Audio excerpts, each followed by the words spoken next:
Buenas tardes, bienvenidas, bienvenidos a la edición central de MBD Noticias. ¿Cómo estás, Mariana? Muy bien, con ganas de comenzar a compartir todas las novedades que tenemos el día de hoy, comenzando por las vacaciones de julio. Wow, que qué tiene, tema. tiene a toda la población en alerta, a las familias, a los niños y a las niñas. A nuestras compañeras y compañeros del estudio, a todo el mundo, está alerta. ¿Qué va a pasar? ¿Por qué? Bueno, el CODICEN resolvió adelantar las vacaciones de invierno en educación inicial y primaria en los centros educativos públicos y privados. Finalmente, el receso comenzará el lunes 3 de julio y se extenderá hasta el viernes 14. La medida se tomó ante el pedido del Ministerio de Salud Pública tras el aumento de los casos de virus sincicial respiratorio y de gripe.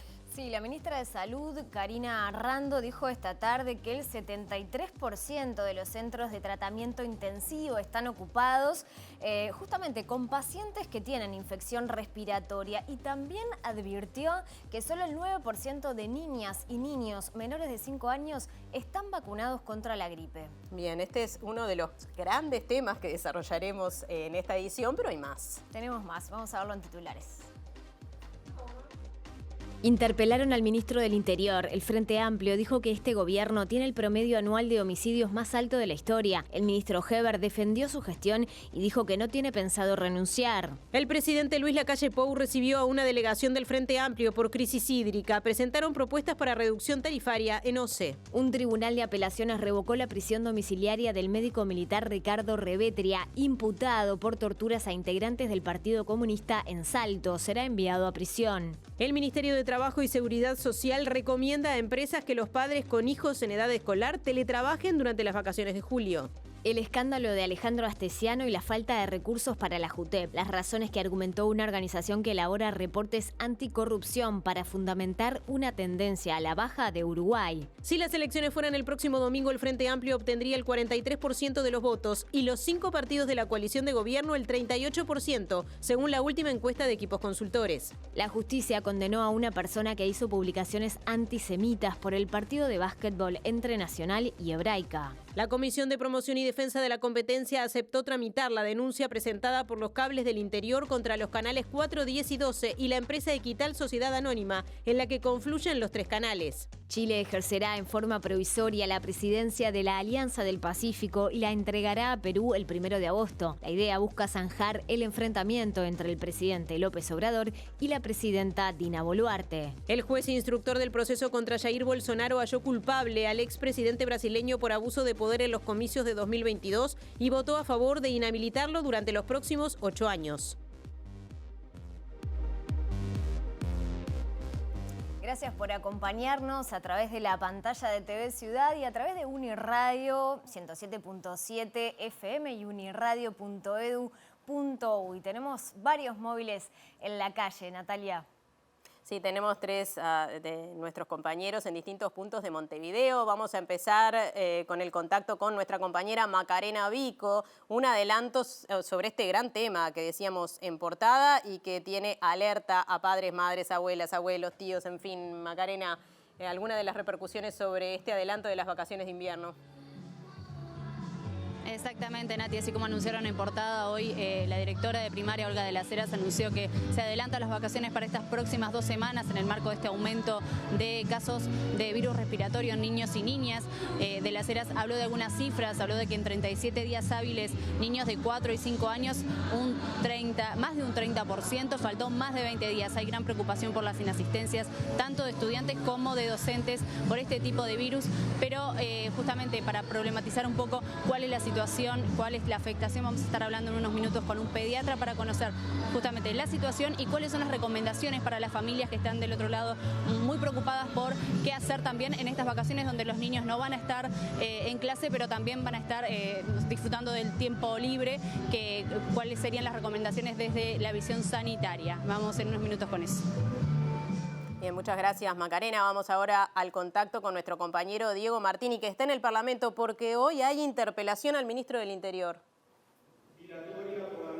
Compañera, buenas noches para todas y todos. Nos encontramos en la Cámara de Representantes, desde la mañana se está llevando adelante esta interpelación al ministro del Interior, Luis Alberto Heber, por parte de Sebastián Baldomir, diputado del Frente Amplio, por las cifras de homicidios y el aumento de las cifras de homicidios a lo largo de este año y también lo que fue el año pasado, consultando principalmente al ministro sobre estas cifras, un ministro del Interior que respondió trayendo otras cifras en una jornada que va a ser muy larga porque recién tuvimos la primera locución de un diputado, cada diputado va a tener 15 minutos y hay 52 anotados, o sea que hablamos de 13 horas más desde ahora. En unos minutos vamos a tener conferencia de prensa tanto de autoridades del Ministerio del Interior que acompañaron al ministro Heber como de Sebastián Baldomir, representante por el Frente Amplio. Bien, gracias Diego. Y nosotros en estudio tendremos al sociólogo Eduardo Botinelli como todos los miércoles, pero en este caso analizando justamente esta interpelación al ministro Heber. Y vamos nuevamente al Parlamento con Martín Duarte, en este caso para hablar de temas económicos. Martín. Así es, cruzamos el salón de los pasos perdidos y estamos nosotros en la antesala de Senado, donde en minutos va a comenzar una exposición a propósito de la competitividad económica de nuestro país. Va a haber distintos exponentes, entre ellos estará el presidente de la Unión de Exportadores, Facundo Márquez, también la presencia de los economistas Javier Daedo, Gabriela Mordecki y también el senador Mario Vergara. En algunos minutos venimos con el desarrollo de lo que va a pasar aquí, sobre todo a partir de las 19:30, pero algunas repercusiones que tienen que ver también con la situación del puerto. Gracias Martín, ya lo veíamos, intensa actividad parlamentaria, se está realizando esta interpelación al ministro del Interior Luis Alberto Heber, que comenzó en horas de la mañana y como decía nuestro compañero Diego Martini, se va a extender todavía algunas horas más. Esto fue algo de lo que pasó en el debate. El promedio anual de homicidios en este periodo de gobierno es de 342 por año. Este gobierno, presidente, tiene el promedio anual de homicidios más alto de la historia. Y si sacáramos lo que, vuelvo a decir, en el puerto, prefectura y aduana pudo capturar, estamos en cifras que realmente son muy importantes en el éxito de la lucha contra el gran narcotráfico. Bueno, comenzamos el desarrollo de la información y como decíamos, Primaria definió adelantar las vacaciones de invierno que comenzarán el 3 de julio y se extenderán hasta el 14 de julio en centros educativos públicos y privados, también para educación inicial. Sí, la medida, como decíamos, atiende el pedido del Ministerio de Salud ante el aumento de casos de virus sincicial respiratorio y también gripe. Hemos hecho con su director un monitoreo, un diagnóstico de cuáles han sido las inasistencias en estos últimos periodos. Realmente es preocupante la cantidad de inasistencia que tenemos de los niños de estas edades, de las edades más pequeñas, y por lo tanto asumimos, aquí vamos a empezar a partir del lunes 3, la no asistencia, no presencialidad del niño. Las vacaciones se adelantaron porque el virus vino antes. Ustedes saben que el tema de gripe por lo general se da más o menos por el 10 de julio, empiezan los cuadros más importantes y bueno, hay que atender esto. Las 2 semanas estas que hemos hecho son semanas sin virtualidad, semanas en las cuales los maestros estarán también, porque los maestros establecen vínculos con su grupo de padres, con sus niños, y harán un seguimiento también del estado sanitario de sus alumnos. Vamos a mantener vínculos con la familia y vamos a extenderlo hasta el 14 de julio. Si llegado el lunes 17, ¿no?, y se ve situaciones realmente de que las autoridades sanitarias recomiendan que continúe, se hará. No estamos hablando de virtualidad, pero estamos dejando una puerta abierta de aquellos docentes que son tan responsables, pueden mantener el vínculo con los hogares de alguna manera. Según informó la directora de primaria, hay gran preocupación por las inasistencias. En nivel 4 y 5 años, de 37 días hábiles, un 32% faltó más de 20 días. Durante las 2 semanas de vacaciones, unos 182.221 niños y niñas usuarias del servicio de alimentación escolar recibirán la prestación correspondiente a través de la red de cobranzas Hábitat o Red Pagos. Seguimos en tema. La ministra de Salud Pública, Karina Rando, sostuvo que el adelanto de las vacaciones busca frenar la circulación de virus respiratorios, prevenir cuadros graves y evitar el colapso del sistema médico. Confirmó que 2 niños fallecieron como consecuencia de cuadros graves de infección respiratoria. Si bien el dato generó preocupación, según fuentes consultadas por MBD Noticias, todos los años se producen entre 5 y 15 fallecimientos de menores de 5 años por neumonías. Rando también afirmó que en este momento el 73% de los centros de tratamiento intensivo están ocupados con pacientes con infecciones respiratorias y destacó que solo 9% de los niños y niñas menores de 5 años están vacunados contra la gripe. Uruguay comenzó la semana pasada, ya hace unos días, con un crecimiento que últimamente se ha transformado en un crecimiento exponencial de la circulación viral. Esta circulación viral tan alta ha generado una afectación de la población, todas las edades, pero tenemos que destacar que las repercusiones y las complicaciones a nivel de los más pequeños, de los menores de 2 años, han sido las más graves. Eso ha generado una ocupación de CTI que ha sido mayor de la que es habitual y que nos importa no solamente el número, sino la tendencia que ha ido en ascenso en los últimos días. Eso, si nosotros dejáramos que evolucione, podría ser potencialmente grave, porque esta enfermedad, si no se trata correctamente en niños pequeños, puede llegar inclusive a dar complicaciones graves como el fallecimiento. Presenta Antel. Llévate un celu gratis con 40 GB y disfruta todos los beneficios de ser Antel. Es hora de salir del estudio y encontrarnos con nuestra compañera Macarena Vico, que tiene novedades y repercusiones justamente sobre los anuncios de las autoridades de educación. Maca. Hola Mari, bueno, sí, justamente para tener como otras miradas y ampliar un poco y llevar a los hogares un poco de tal vez tranquilidad o más información sobre estas situaciones, que estamos junto al pediatra Joaquín Mauvecent, que también es docente de Facultad de Medicina, para contarnos un poco más de esta situación epidemiológica que estamos ahora y qué podemos decir sobre cómo se está afectando el sistema de salud. ¿Qué tal? Buenas noches, gracias. En primer lugar, bueno, la situación epidemiológica actual es la de un invierno pleno que ya llegó, con un aumento obviamente de los casos de patología respiratoria, de epidemia de virus respiratorios, que si bien vemos un aumento exponencial en el número de consultas, en el número de internaciones también vemos un aumento, todavía falta cotejar con los datos pre-pandemia, ¿no?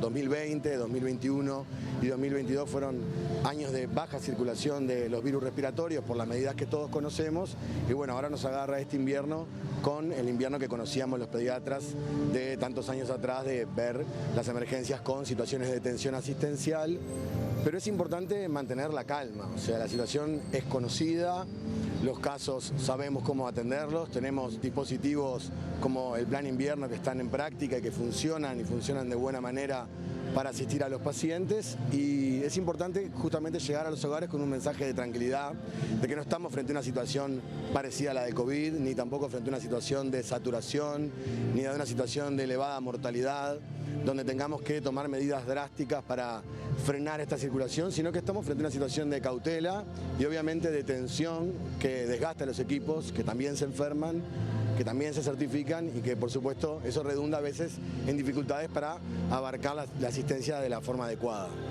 ¿Qué pasa con este tema de la escuela sí, la escuela no? Ahora se adelantaron las vacaciones, pero ¿qué va a pasar después? ¿Cuál es tu percepción justamente sobre también la virtualidad que estuvo sobre la mesa y que no se descarta porque a partir del 14 se va a seguir revisando esta situación epidemiológica de alguna manera?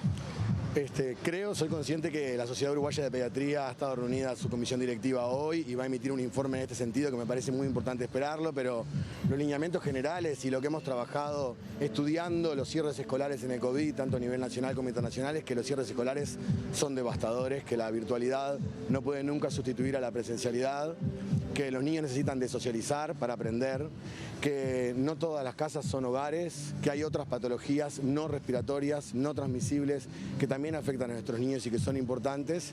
Y creo que tenemos que hacer los máximos esfuerzos por mantener siempre la presencialidad plena, que adelantar las vacaciones, por suerte, es una medida que hoy se ha como elaborado nuevamente y que lo único que fue cambiarla y adelantarlas y no prolongarlas. No se ha ido aún a un escenario de virtualidad y creo que muchos de nosotros consideramos que es un acierto y tenemos que mantener la presencialidad plena a la vuelta porque esto es en invierno y el invierno lo conocemos y el invierno viene con infecciones respiratorias, con BRS, con influenza.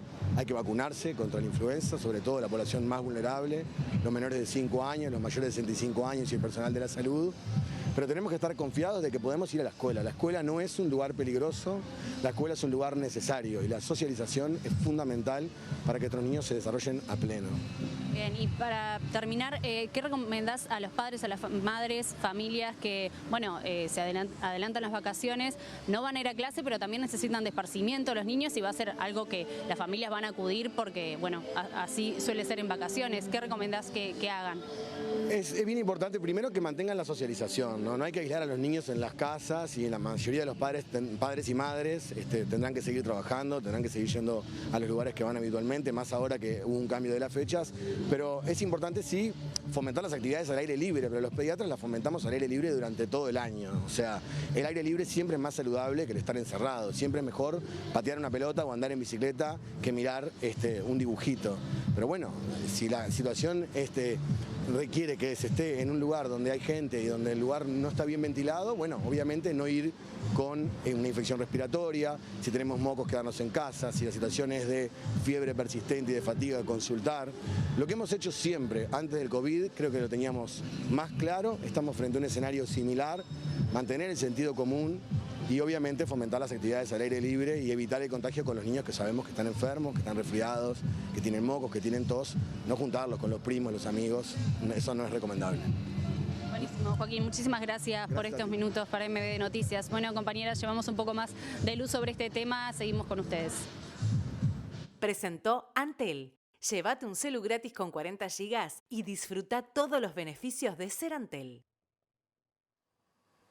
Seguimos en tema. La Federación Uruguaya de Magisterio acompañará las sugerencias de las autoridades sanitarias. Sí, pero puntualizó que la virtualidad, aclaramos, medida que se está analizando, como recién escuchábamos en este móvil, genera rezago en muchos estudiantes y dificultades para acceder a la educación.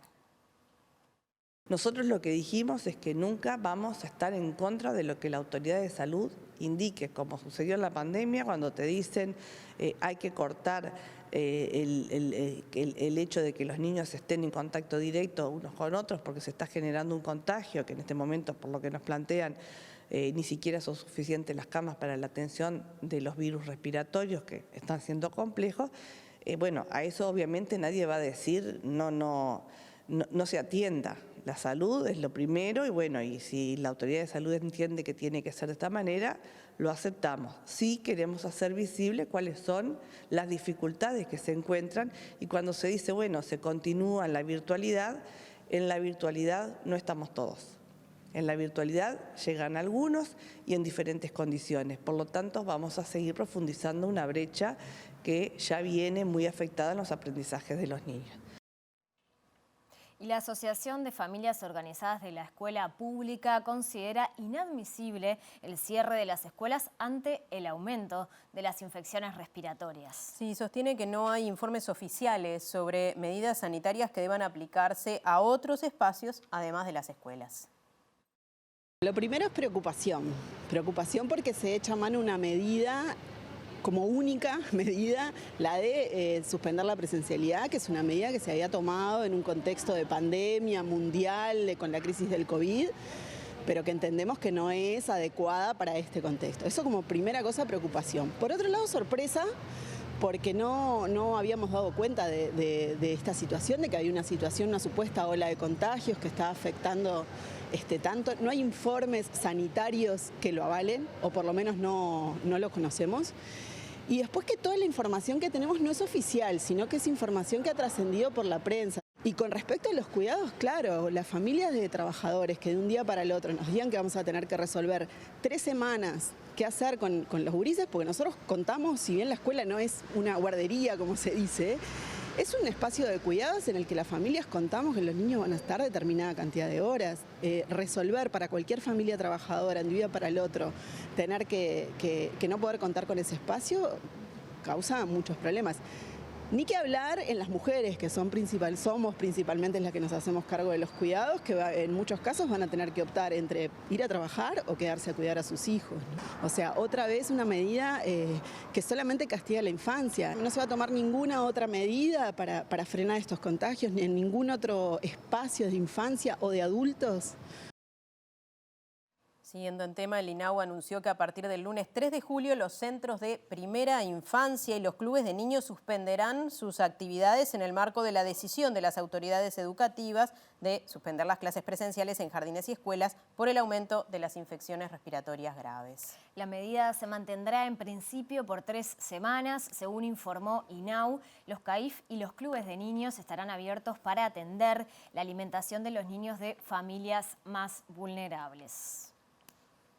Bueno, y ahora cambiamos de tema. Continúa desarrollándose la interpelación al ministro del Interior, Luis Alberto Heber. Sí, el miembro interpelante, el diputado del Frente Amplio, Sebastián Baldomir, afirmó que en el actual periodo de gobierno se registra el promedio más alto de homicidios de la historia. El promedio anual de homicidios en este periodo de gobierno es de 342 por año. Este gobierno, presidente, tiene el promedio anual de homicidios más alto de la historia. Y esto no es una gráfica confeccionada con datos del Frente Amplio o de alguna fundación o de alguna ONG o algún observatorio privado. Esto está construido con los propios datos del Observatorio del Ministerio del Interior. ¿De qué mayor seguridad nos pueden hablar cuando esa gráfica muestra claramente que este ministro está parado arriba de un volcán en materia de homicidios? Cuando vemos que el promedio anual es el más alto desde que se lleva registro. Esta es la realidad terca y angustiante que interpela al ministerio y a la gestión del ministro. No se pueden negar estos datos, porque además esto contrasta enormemente con esa idea que se ha tratado de instalar permanentemente de que estamos más seguros que antes.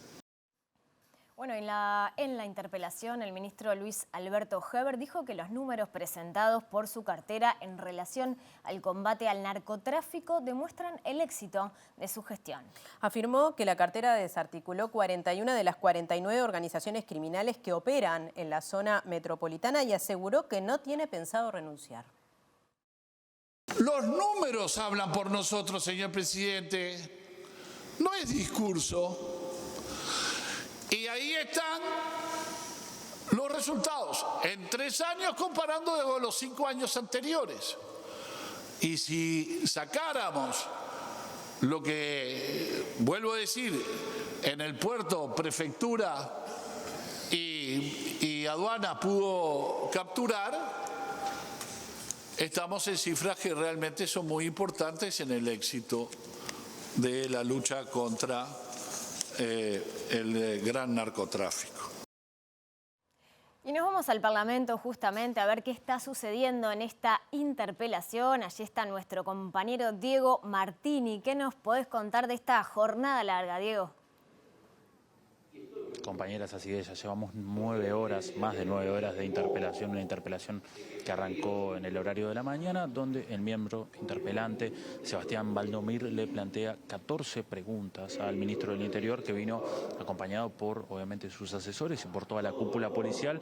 Esta interpelación que fue pedida en el mes de abril y que fue votada el 7 de junio por la situación de aumento de homicidios, que tiene que ver con el aumento de homicidios que hubo del 2022 con respecto a 2021, pero también se da por la coyuntura actual y por un mes de junio especialmente preocupante que tiene al menos unos 35 homicidios y que todavía obviamente no terminó. Bueno, esta interpelación que está planteada básicamente en cifras y en números. El miembro interpelante Baldomir presentó las cifras, los números y volvió a cuestionar cuál es el plan del Ministerio del Interior para frenar esta situación, porque evidentemente no ha funcionado según el análisis que hizo entonces Valdomir con los números que fue presentando y con los números que presentó a lo largo de distintas zonas de nuestro territorio, obviamente con el foco puesto en la zona metropolitana, Montevideo, Canelones, lo que sucede en Rivera, lo que sucede en los puntos calientes de Montevideo, la zona del Cerro, el barrio Palomar, la zona del barrio Peñarol también. Esas fueron algunas de las consultas que se hicieron y en las respuestas el ministro del Interior, bueno, habló en base a cifras, presentó cifras por cada departamento, según a entender del Ministerio del Interior, cómo los delitos fueron bajando a lo largo de distintos departamentos, aunque reconoció que se está en plena lucha contra el narcotráfico y que no estamos bárbaros, sino que lo que hay es una mejor estrategia para luchar contra el narcotráfico. Estamos en plena guerra, en plena batalla, dijo el ministro, y eso hace que tengamos un plan que no está saliendo del todo en cuanto a los homicidios. Por eso el ministro dijo que tenemos una mejor estrategia y que eso no se ha reflejado en los homicidios. Y también el ministro del Interior ha hecho referencia a lo que fue la llegada de la LUC, la ley de urgente consideración traída por el nuevo gobierno, y cómo eso ha beneficiado y ha dado mejores estrategias para luchar en cuanto a la seguridad. Esos fueron algunos de los planteos entonces que hizo el ministro del Interior, también enfatizando cómo la policía tiene hoy mejores herramientas para luchar en esta guerra contra el narcotráfico. Ya van 3 diputados que van hablando. Estamos en este momento con la alocución de Alfonso Lerete, diputado nacionalista.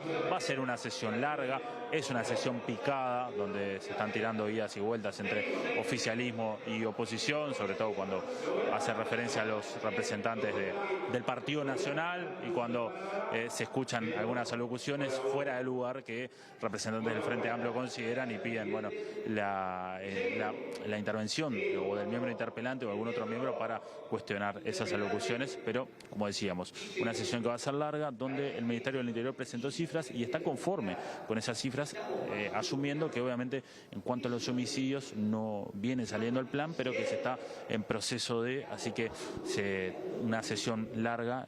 Los dejo con la palabra breve del diputado nacionalista Alfonso Lerete. Porque ahora sí ya estamos en definición de lo que tenemos para los próximos 5 años, 2025-2030, punto. De acá que o volvemos al Frente Amplio 2019 o continúa esta coalición. Y obviamente que tenemos que continuar esta coalición, con los números que mostró el ministro, por supuesto. Números y realidades. Y realidades que se van configurando con una actitud que ha tomado siempre el presidente de la República.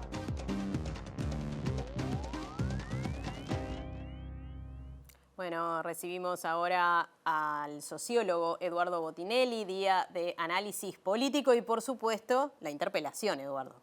¿Qué tal? ¿Cómo estás, Natalia?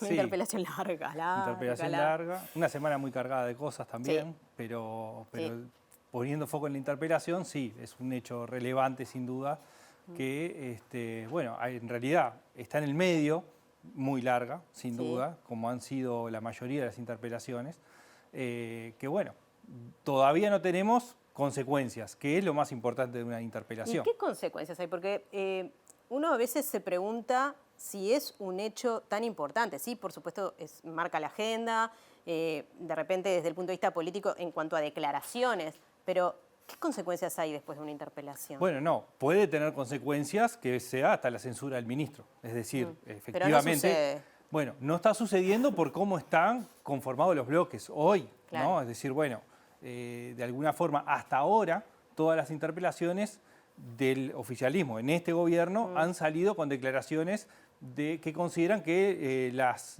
explicaciones de quien estuvo en la interpelación, sea ministro o ministra, fueron satisfactorias. Hasta ahora ha sido así, ¿no? Esta quizás tiene alguna incógnita al respecto, aunque es probable que no llegue a la censura. Pero en sí, la interpelación tiene una función muy relevante, que es la explicación del Poder Ejecutivo al Poder Legislativo, es decir, hay un pedido de explicaciones y se da ese, o sea, desde el punto de vista del funcionamiento es muy importante. El tema es cuántas consecuencias tienen hoy en día, y el otro es cómo el mecanismo se utiliza en las dinámicas que tenemos hoy. Es decir, bueno, a cuánta gente está llegando todo lo que se debate, y eso efectivamente está siendo muy poco productivo desde el punto de vista de la cantidad de gente que llega, el conjunto de la discusión. Lo que en todo caso tiene impacto es lo que mediáticamente se va conociendo. Sí, nadie puede seguir 15, 20 horas de interpelación, obviamente, ¿no? No creo que ningún ciudadano que no tenga la obligación de hacerlo, como los periodistas, por ejemplo,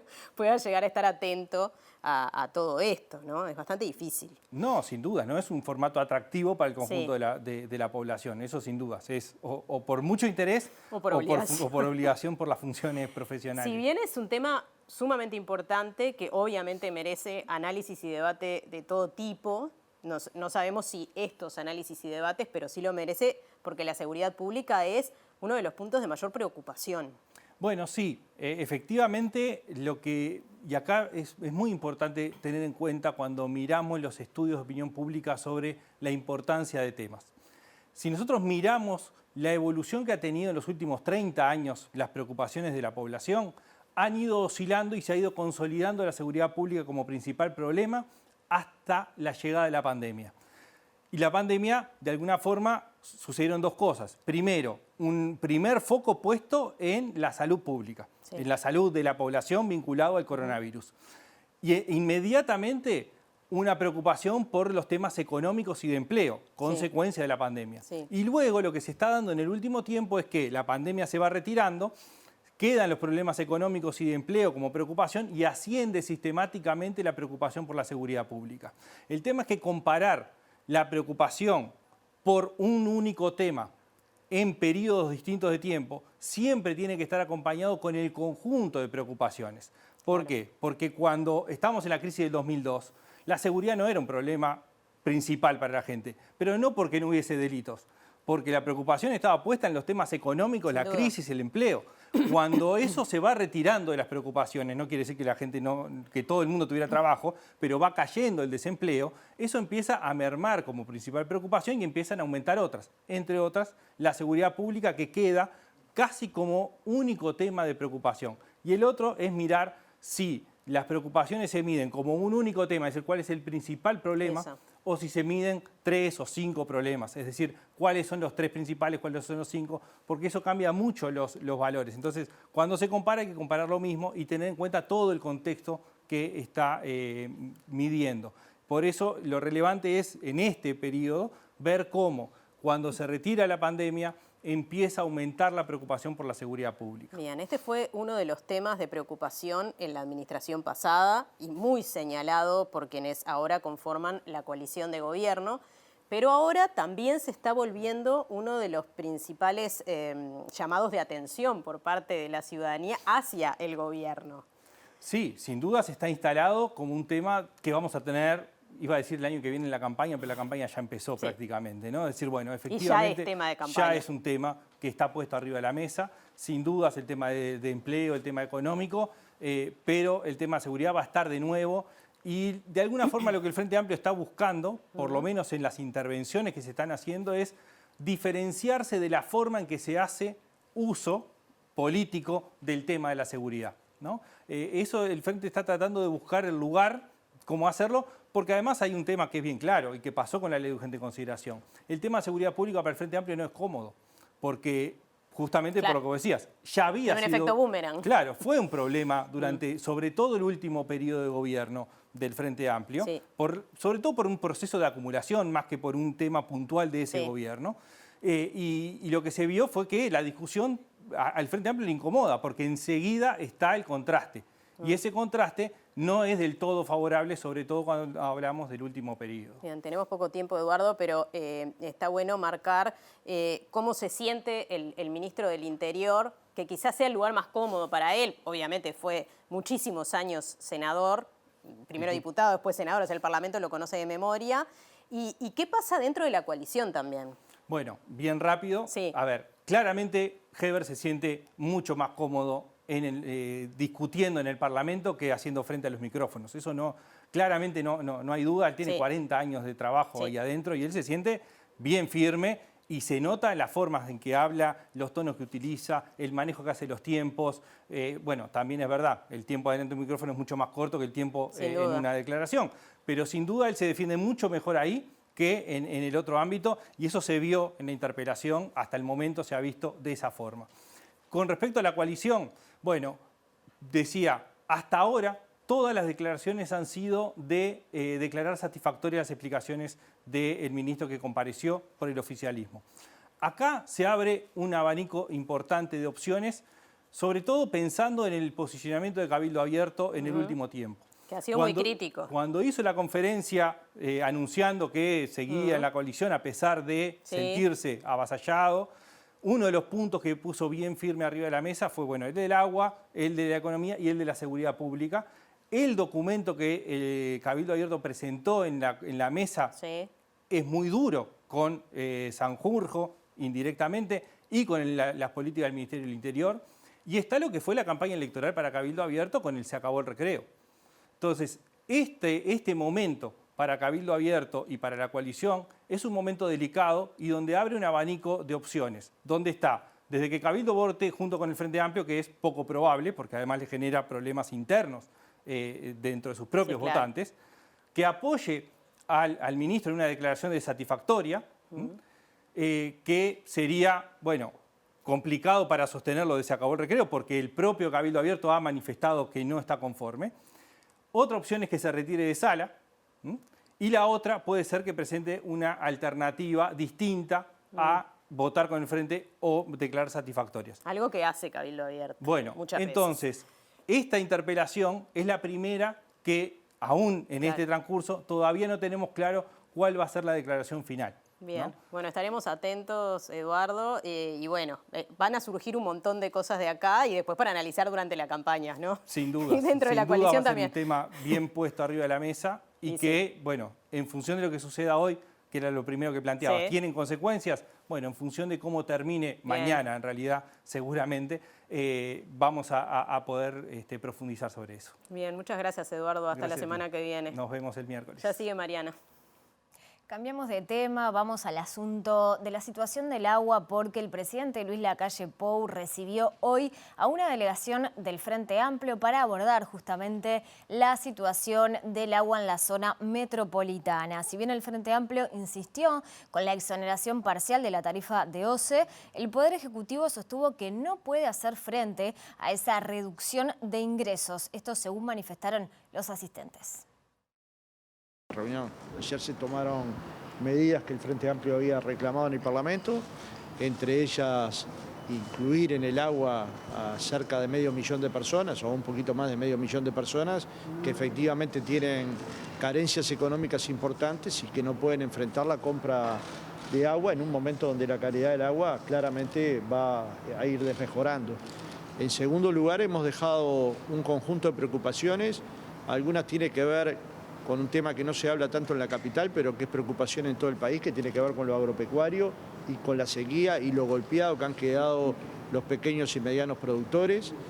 En tercer lugar, agregamos al problema de falta de agua potable en el área metropolitana a un pueblito de Artigas, pueblito Sequeira, que efectivamente tampoco le está llegando agua potable y que es un pueblo de 1.300 y tantos habitantes, pero que también tienen el mismo derecho a acceder a agua que quienes vivimos en la capital. Nosotros volvimos a plantearle al presidente la posibilidad de que dejaran de cobrar aquellos hogares que pagaran menos de 1.000 pesos de agua, hogares o comercios que pagaran menos de 1.000 pesos. La respuesta en esto ha sido clara del presidente en términos negativos, por entender que OCE tiene que enfrentar un conjunto de obras y que no es el momento para esa renuncia fiscal. Nosotros seguimos insistiendo que si un hogar está accediendo a un agua de calidad que le prometen, no le pueden cobrar lo mismo si le dan agua de calidad que si no, pero en ese tema no nos pudimos poner de acuerdo.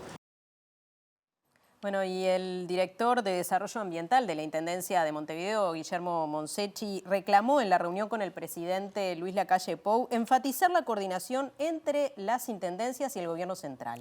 Sí, esto según Monsechi para lograr una complementación de recursos y no superponerlos. Y nosotros como Intendencia lo que hicimos fue poner a disposición todo lo que hemos aprendido, lo que hemos generado desde mayo, que estamos trabajando en acceso de agua a la población, ponerlo a disposición de los ámbitos que se definan, que hemos pedido al presidente enfatizar la coordinación para lograr una complementación ante una situación que todos coincidimos en que se ve muy complicada con el tema del agua. Nosotros desde mayo que veníamos pidiendo esta coordinación desde la Intendencia, nosotros hemos actuado en el marco de nuestras competencias, pero lo importante es mirar hacia adelante y lo importante es trabajar en la coordinación y hoy es algo en lo que se... ¿Hubo espacio para hablar sobre el préstamo del BID y lo que pasó por la polémica que hubo públicamente entre el gobierno y la Intendencia? No. Se habló de buscar espacios de coordinación y de trabajar hacia adelante. Seguimos en tema porque el ministro de Trabajo, Pablo Mieres, sostiene que actualmente el agua de OCE está en condiciones bebibles. Por este motivo entiende que los empleadores no están obligados a suministrar agua embotellada a las y los trabajadores. Con respecto al tema del proporcionar agua embotellada en los lugares de trabajo, hay una normativa vigente que habla de la obligación de brindar agua en condiciones bebibles para los trabajadores. Esto en la medida que los niveles de afectación de la calidad del agua avancen, seguramente van a ser de las cosas que vamos a tener que chequear a través de las inspecciones. En este momento todavía estamos en una situación en la que yo interpreto que no hay una obligación. Sí, cada empresa puede tomar la definición que corresponda y esto es otra vez, es un tema de cómo evolucionan las cosas. Y el intendente de Canelones, Yamandu Orsi, se refirió a la sesión del Comité Departamental de Emergencia que analizó la situación de la crisis hídrica en su departamento. Sí, dijo que falta identificar poblaciones en estado de vulnerabilidad que no puedan acceder a la compra de agua embotellada. Como conclusión, algunas constataciones. La primera, que tenemos que planificar acciones concretas para la coyuntura, por lo menos por 2 meses. No es cuestión de esperar 15 días a ver si llueve, porque ya sabemos, el informe inicial que hizo Inumet es de, muchachos, no pensemos que julio nos va a resolver el problema. Así que, primera constatación, en lo inmediato, acciones concretas en el escenario que tenemos. Segunda constatación, a partir de los informes que ahí se hacen. El agua está asegurada. Lo que no está asegurada es la calidad. ¿Qué quiere decir que el agua está asegurada? Que OCE no hizo un relato de todas las acciones que se han tomado, donde, por ejemplo, con Velastiquí, con el trasvase del río San José, el agua va a estar. Ahora, la calidad no es la que todos quisiéramos. El comité hizo una puesta a punto de los trabajos que viene realizando en el departamento para distribuir agua embotellada. En tal sentido, Orsi estableció que está resuelta la distribución en centros de salud, cárcel de Canelones, centros de enseñanza, refugios de animales y medio rural. Hoy hicimos una puesta a punto de lo que se está haciendo y qué estaría faltando. Lo que estaría faltando es seguir identificando situaciones particulares o población con cierto nivel de vulnerabilidad, o sea que no pueden comprarse el agua, a eso me refiero, y en vez de superponer acciones, ver cómo podemos ir a atender la Intendencia en este caso, la OCE, o bueno, el MIDES, que hoy no estuvo, pero que sabemos que lo está haciendo, para que podamos atravesar este desierto de este mes y medio, 2 meses, que se nos viene, incluso analizando el peor de los escenarios, porque en eso consiste una emergencia, para poder llegar a un agosto con la emergencia, en el caso de la situación de población vulnerable, cubierta o lo mejor cubierto posible. Les contamos que si las elecciones fueran el próximo domingo, el Frente Amplio obtendría un 43% de los votos y los 5 partidos de la coalición de gobierno un 38%. Esto según la última encuesta de Equipos Consultores. Además, según esta encuesta, el 12% de la población se mantiene indecisa. 1/3 fue votante de la coalición en las pasadas elecciones.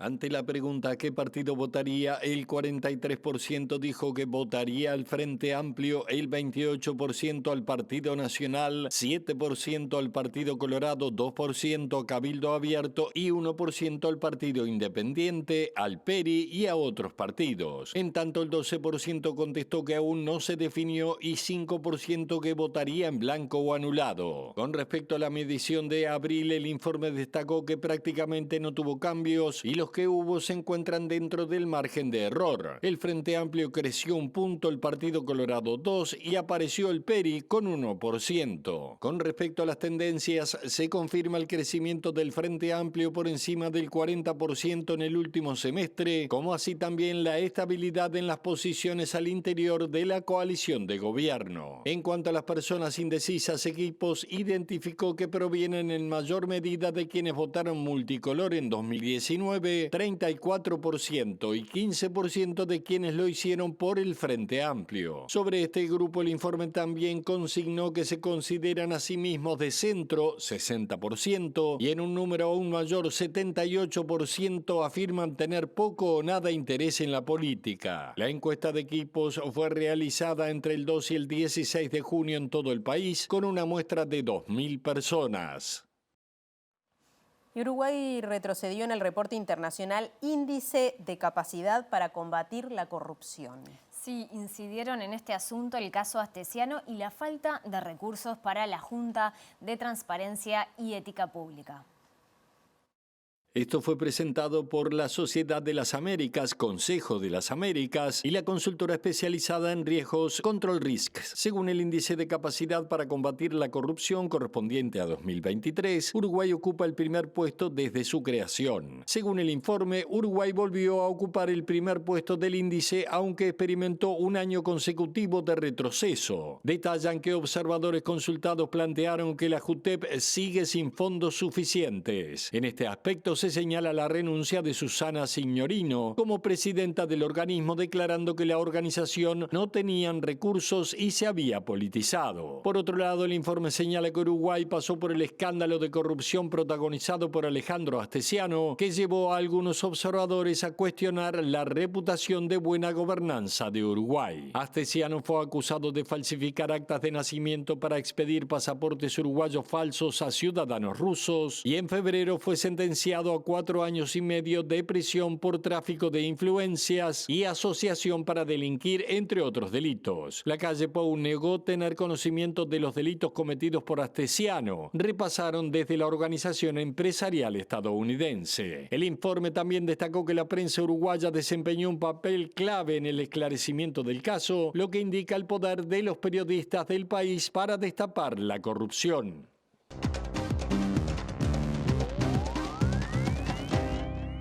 ¿Qué tal? Buenas noches. Abrimos nuestro capítulo internacional hablando de una solución salomónica que encontró la Alianza del Pacífico para el ejercicio de la presidencia pro tempore de ese organismo. Recordemos que está actualmente en manos de México, que no ha querido entregar la presidencia pro tempore a Perú porque tanto Andrés Manuel López Obrador como Gustavo Petro consideran que el gobierno de Perú que dirige Dina Boluarte es un gobierno ilegítimo. Por tanto, la solución que se encontró, que es que a partir de hoy Chile tenga la presidencia provisoria de la Alianza del Pacífico, pero finalmente le será entregada a Perú por parte del gobierno chileno el 1 de agosto.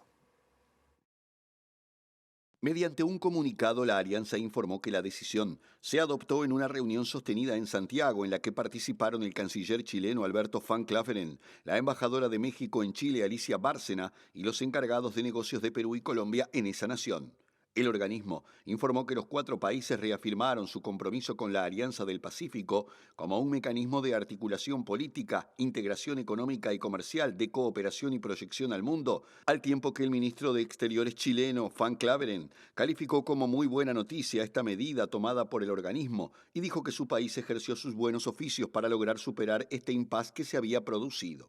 La Cancillería de Perú confirmó que el 1 de agosto recibirá la presidencia pro tempore de la Alianza, un acuerdo alcanzado que refleja la voluntad política de seguir apostando por la integración latinoamericana, que favorece el diálogo, el intercambio económico-comercial, la cooperación y la inserción internacional, añade el comunicado.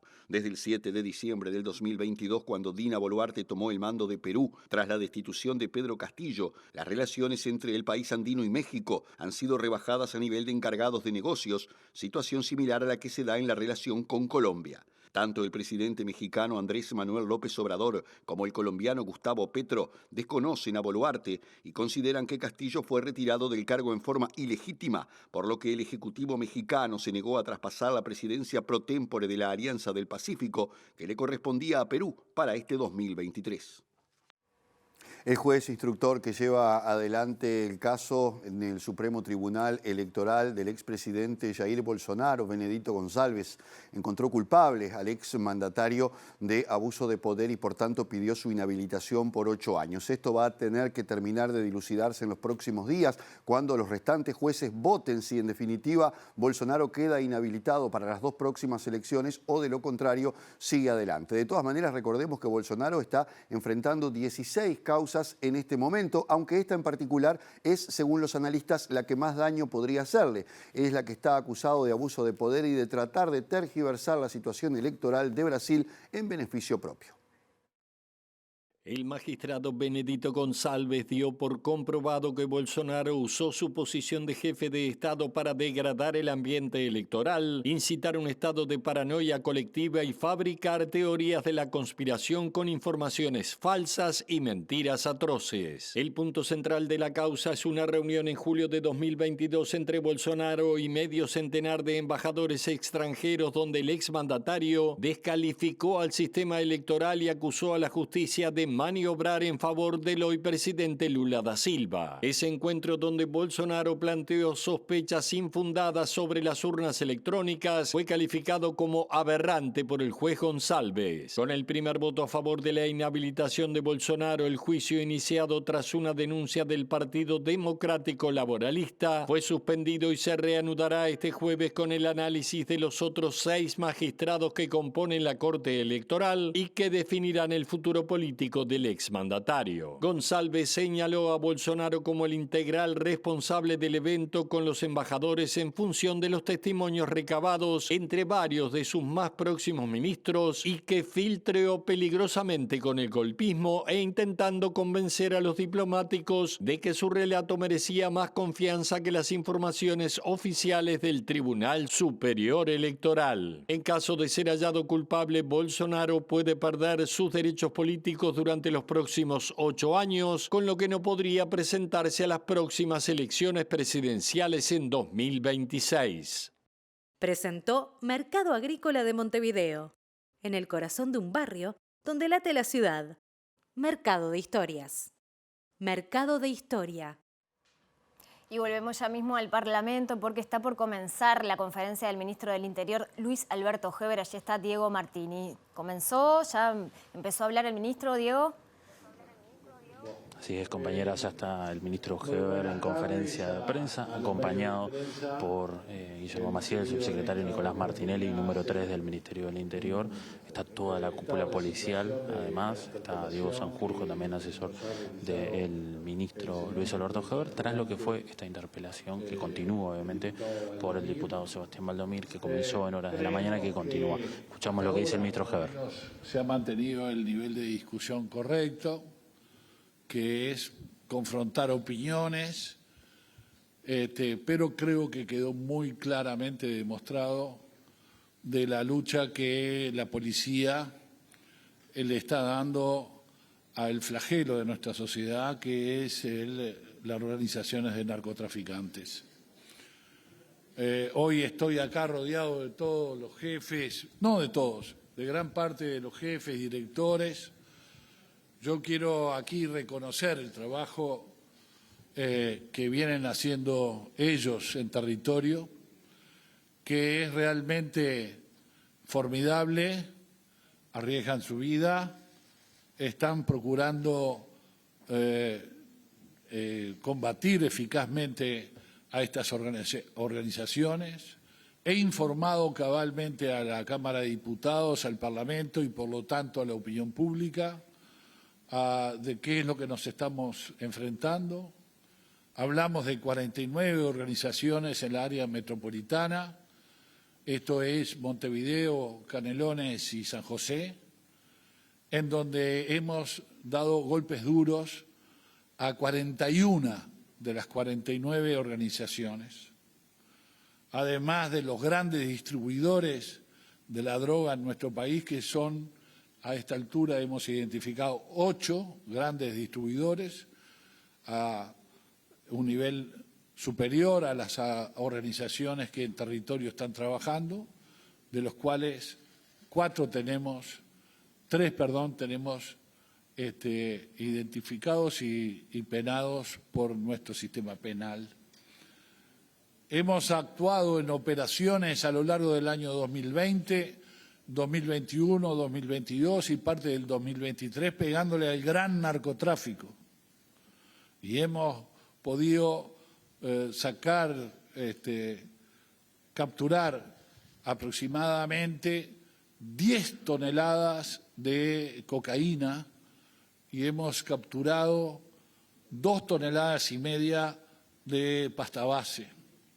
Eso en el valor económico aquí a nivel del Uruguay son 93 millones de dólares.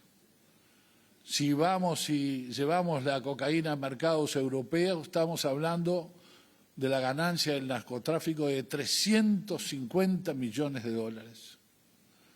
En el mercado local son 93. Es el golpe más duro que en muchos años se está dando el Ministerio del Interior a estas organizaciones. Estas organizaciones se enfrentan, sobre todo en territorio, disputan áreas y generan homicidios que lamentamos muchísimo. Les contamos que en el marco del Día Internacional del Orgullo LGBTIQ+, la activista Alejandra Colette Spinetti destacó las libertades adquiridas. Sí, sin embargo, reclamó el cumplimiento de leyes que contemplan a las personas trans y también integrantes del movimiento de la diversidad. Hoy a 30 años hacemos una evaluación y estamos acá, como vos dijiste, en el Cerrito de la Victoria, afuera, en la calle, no pasa un patrullero y me lleva presa. Tenemos una ley integral para personas trans que si bien no se está cumpliendo en su totalidad, y como siempre digo, los derechos no se están solo cuando se reconocen, sino que después hay que conservar esos derechos y luchar para que esos derechos se respeten. Bueno, tenemos una ley de reconocimiento de derechos, estamos en un momento de resistencia, lucharemos para que esa ley se cumpla en su totalidad. Consultada por el embate de algunos sectores que buscan invisibilizar al colectivo, la activista señaló que surgen de la avanzada de discursos fundamentalistas. Que vienen de la mano de ciertas iglesias, sobre todo las iglesias neopentecostales, de las derechas políticas. Tenemos el ejemplo de Brasil con Bolsonaro, tenemos el ejemplo de Paraguay, tenemos el ejemplo en una cantidad de países de la región. Y bueno, y está pasando en Uruguay, ¿no? Que de pronto no te tocan la ley, bueno, pasó en Argentina con Macri, no te tocan la ley, pero no te dan presupuesto para que esa ley se cumpla lo que establece. Entonces hoy de la ley integral para personas trans se cumplen muy pocas cosas, el cambio de nombre y género, la pensión reparatoria y algunos llamados laborales, no todos. Bien, y les contamos que una persona fue imputada porque realizó publicaciones antisemitas en Twitter mientras se jugaban las finales entre Nacional y Hebraica y Maccabi en la Liga Uruguaya de Básquetbol. Por proceso abreviado se lo imputó por incitación al odio, desprecio y violencia con 6 meses de prisión sustituida por libertad a prueba.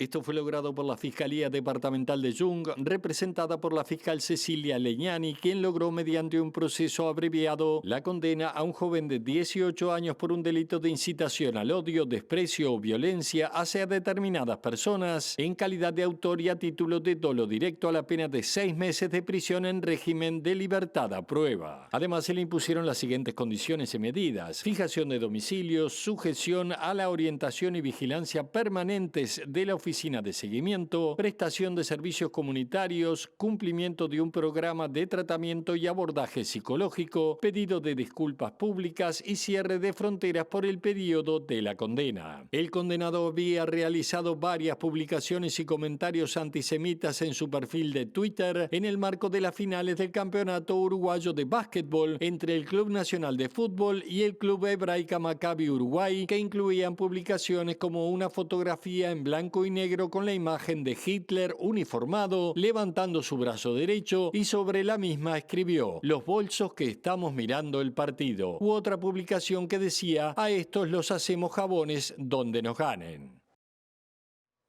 Volvemos al Parlamento. Recién compartíamos parte de la conferencia de las autoridades del Ministerio del Interior con motivo de la interpelación y tenemos para compartir con ustedes también la visión de la oposición en relación a esta instancia. Diego Martini, ¿tenés algún representante del Frente Amplio por ahí? Sí, compañeras, así es, volvemos al Parlamento y estamos con Sebastián Valdomir, el miembro interpelante. Sebastián, te agradecemos por estos minutitos. Bueno, ¿qué balance haces de la interpelación y la respuesta que dio el ministro? Teníamos claro que el ministro iba aquí a venir a montar toda una explicación relacionada con nuestro planteo de los aumentos de los homicidios. Claramente en la primera intervención, que se extendió casi por 4 horas, se metieron temas que no estaban vinculados a la convocatoria, se metieron temas presupuestales, temas relacionados con la nueva estrategia de la mesa interpartidaria, no vinculados específicamente a propuestas para bajar o para resolver el grave problema de los homicidios en el Uruguay. En ese sentido, lo que también nos genera la duda es esa sensación que el ministro no está dedicado a tiempo completo a la gestión en el Ministerio del Interior, que ya está impulsando actividades por todo el país en materia de el impulso a la lista 71, de la cual es un dirigente político, es el principal dirigente en actividad hoy. Entonces, nosotros entendemos que hoy la confirmación que nos deja es que no está dedicado 100% a una tarea tan importante como es la seguridad pública. El Ministerio del Interior es altamente desgastante, altamente compleja, y por ende la perspectiva que nos vamos como Frente Amplio, al menos en estas primeras 2 intervenciones del Ministerio, es que en realidad no hay nada claro con respecto al último año y medio que queda de este gobierno, ¿verdad? Para nosotros es preocupante que se siga intentando vender hacia la población que hay más seguridad, que hay más tranquilidad, que hay menos delitos, cuando los datos que le mostramos a nivel departamental y particularmente lo que tiene que ver con los homicidios es una preocupación enorme por no solo el 25% de aumento del año pasado, sino la tendencia de estos primeros 6 meses, junio aún no termina, pero es uno de los más violentos de la historia, donde ya estamos por encima de los homicidios del 2019. Diputado, algo cortito también que presentó el Ministerio del Interior fueron cifras en base a incautaciones de droga. Esto lo volvió a profundizar ahora el ministro del Interior en su conferencia, de que se le está dando un golpe al narcotráfico y que se está en guerra constante contra el narcotráfico. El año pasado en la interpelación el ministro no presentó ningún plan cuando se le hizo en el Senado por parte del senador del Frente Amplio, Rubio. Lo que hizo allí fue mostrar 45 grupos criminales. Hoy nos enteramos que ya no son 45, son 49, que hay más organizaciones de distribución en el país activas, y lo que se ve es, bueno, claramente un conjunto de allanamientos, un conjunto de condenados en este último año, pero ninguno de estos grupos ha dejado de actuar y operar en Montevideo y la zona metropolitana.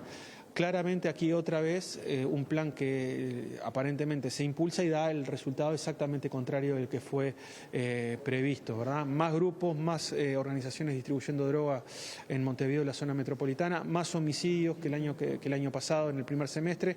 Claramente no están dando con la tecla acerca de cómo se resuelve esto. Valdomir, gracias. Gracias a ustedes. Bien, compañeras, volvemos a estudio. Recordemos que esta interpelación va a terminar en horas de la mañana porque hay una gran cantidad de diputados anotados. Bien, tendremos las novedades entonces de los resultados o lo que suceda en esta interpelación. Nos vamos rapidísimo, pero repasamos los datos del tiempo. Mariana, empezamos por el día de mañana. Jueves 29 de junio, 7 grados la mínima, 13 la máxima, algo nuboso sin probabilidad de lluvias. Viernes también va a estar algo nuboso, 4 grados la temperatura mínima, 14 la máxima. Sábado 1 de julio, similar el estado del tiempo, con 6 grados de mínima y 16 de máxima. Nos vamos entonces. Ya viene lado B y luego la letra chica. Nos reencontramos mañana. Chau, chau.